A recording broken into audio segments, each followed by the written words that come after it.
Ottoman army सुल्तान Mahmad II की lead में वलाकिया की तरफ जा रही है, जो आज के टाइम का रोमानिया है, और वो कुछ टाइम में वलाकिया की राजधानी टारगोविस्ट में एंटर करने ही वाले हैं। और बीच में एक बहुत ही बड़ा जंगल पड़ता है। लेकिन वो जैसे ही उस जंगल की तरफ पहुंचते हैं, वो देख के उनके घोड़े वहीं रुक जाते हैं, और वो नज़ारा देख के उनके सोल्जर्स की रूहें कांप जाती है। यही नहीं, सबसे आगे लीड कर रहे महमद II, उसने भी अपनी पूरी जिंदगी में इतनी वॉर के बीच में ऐसा नज़ारा कभी नहीं देखा था। दरअसल उस 50 किलोमीटर दूर फैले हुए उस जंगल के अंदर 20,000 से ज़्यादा ऑटोमन सिपाहियों को, जो उनका दुश्मन था, उसने इंपेल किया हुआ था, यानी उनके शरीर से भाला आर पार करके उन्हें जंगल में लटका रखा था। और वो जो राजा था जिससे लड़ने के लिए ऑटोमन सेना जा रही थी, वो इसी चीज़ के लिए फेमस था, और उसका नाम था व्लाद II या व्लाद द ड्रैकुला। और सबसे ज़्यादा उसकी इस दर्दनाक हरकत की वजह से उसका नाम पड़ा था व्लाद द इम्पेलर।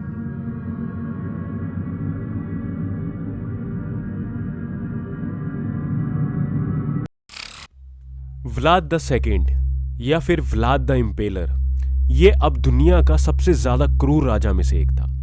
इतना ज्यादा क्रूर था कि उसे उस टाइम पे हिटलर या फिर चंगेज खान, इनसे ऊपर रखा जा सकता है। उसने अपनी पूरी जिंदगी में 80,000 से ज्यादा लोगों को इस तरह से मारा था।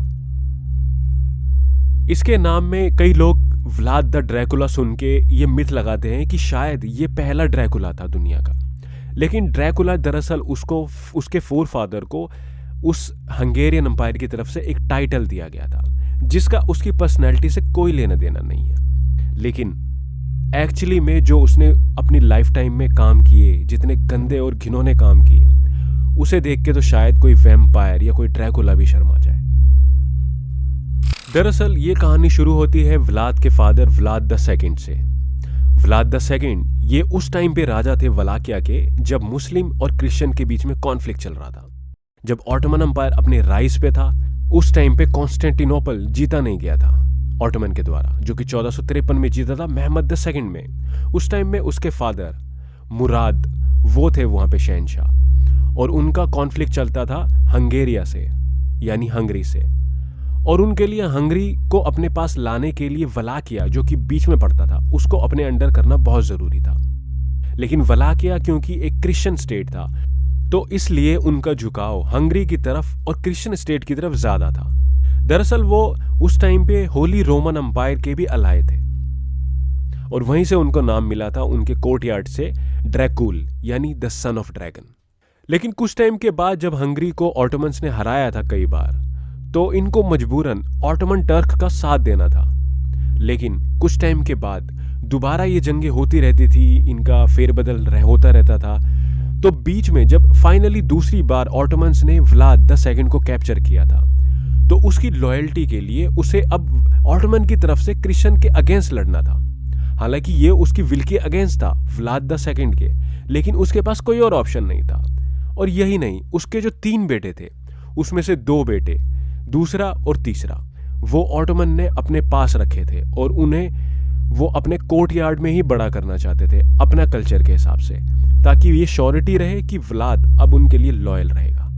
लेकिन कुछ टाइम के बाद व्लाद II और उसका बड़ा बेटा, ये दोनों मर जाते हैं कुछ टाइम के बाद। और व्लाद II के जो 2 बेटे थे बचे हुए थे, 2nd और 3rd, तो 3rd जो बेटा था वो ऑटोमन कल्चर पूरी तरह से अडॉप्ट कर लेता है, और वो उनके रंग में रंग जाता है। लेकिन जो मिडल वाला बेटा था 2nd, जिसका नाम था व्लाद III, और इसी का नाम था व्लाद द ड्रैकुला, वो ऑटोमन्स का कल्चर बिल्कुल एक्सेप्ट नहीं करता, और उसके दिमाग में हमेशा यही रहता है कि उसे वापस जाना है, अपने बाप की राजगद्दी पे बैठना है, और जो गद्दार थे उन्हें मारना है, और स्पेशली ऑटोमन एम्पायर से बदला लेना है। तो क्योंकि ऑटोमन्स हमेशा जानते थे कि जो सबसे छोटा बेटा है व्लाद का, वो उनका वफादार है और वो कहीं नहीं जाने वाला, लेकिन व्लाद द III यानी व्लाद द ड्रैकुला, वो एकदम रेबेलियस नेचर का था, और ये ऑटोमन को हमेशा से एक थ्रेट लगा। इसलिए उसे बहुत ज़्यादा टॉर्चर किया गया, मेंटली, फिजिकली। वहाँ पे जो पुराने राइटर्स हैं ऑटोमन के टाइम पे, उनके अकॉर्डिंग उस डंजन से रात को चीखों की आवाज आती थी और ऐसा महीनों चला था। उसे कई महीनों तक सूरज की रोशनी तक देखने को नहीं मिली थी और यही वो टॉर्चर था, यही वो टाइम था जिसने उसे व्लाद द ड्रैकुला से व्लाद द इम्पेलर बना दिया था। ये सेम केस हम जानते हैं जैसे कि सीरियल किलर्स या साइको किलर्स के बीच में होता है, यानी उनके बचपन की कुछ ऐसी प्रॉब्लम होती है, कुछ ऐसी ट्रेजेडी होती है जो हमेशा उनके दिमाग में रह जाती है और वो उनको हमेशा के लिए चेंज कर देती है। तो कुछ वक्त के बाद जब वो वापस वलैकिया भेजा गया तो ऑटोमन को लगा था कि ये जाके राजा बनेगा और ये हमारा अलाय बनेगा, लेकिन ऐसा बिल्कुल भी नहीं था जैसा कि उसने सोचा हुआ था। सबसे पहले उसने अपने बाप के गद्दारों को चुन चुन के मारा और ये हैवानियत वहीं से स्टार्ट हुई थी। हालांकि इंपेल करके मारना, किसी को मार के उसकी गर्दन लटका देना, भाला आर पार करके शोकेस के लिए लगाना, ये हमेशा से रहा है।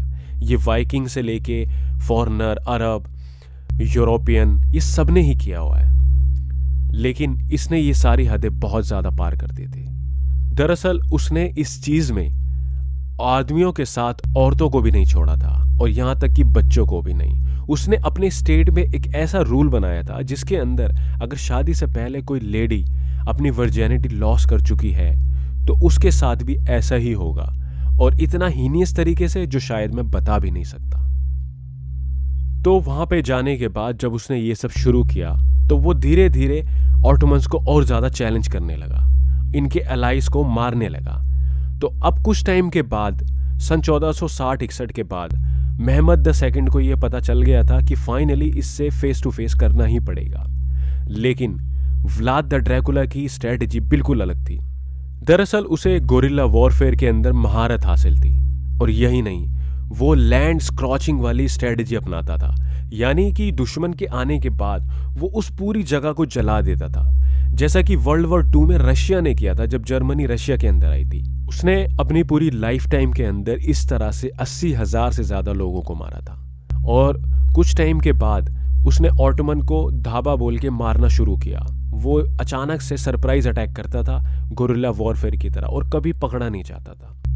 1962 में ही बीच में एक बार वो प्लान करके ऑटोमन टेंट के अंदर गया था और उसी टेंट में पहुंच गया था जहां पे महमद द सेकंड रुका हुआ था, और उसका प्लान ये था ये जाके उसको एग्जीक्यूट करेगा। लेकिन किसी तरह महमद द सेकंड बच गया और ये भी वहां से बच के निकलने में कामयाब हुआ।